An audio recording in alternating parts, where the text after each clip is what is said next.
ایک دوست نے سوال کیا کہ برزخ کا لفظی معنی کیا ہے؟ اس حوالے سے گزارش یہ ہے کہ برزخ دو چیزوں کے درمیان حد فاصل کو کہتے ہیں۔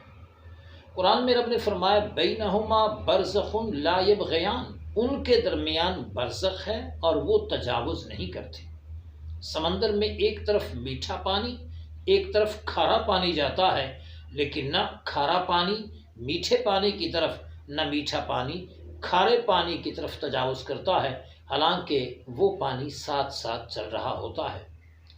علم العقائد کے اصطلاح میں برزخ کی تفصیل اور ہے، وہ یہ ہے کہ انسان جب موت کی آغوش میں چلا جاتا ہے، مر جاتا ہے، تو موت سے لے کر قیامت کے دن تک یہ جو بیچ کا زمانہ ہے اس کو برزخ کہا جاتا ہے، چونکہ یہ برزخ بھی اخروی اور دنیاوی زمانے کے اندر درمیان حد فاصل ہے۔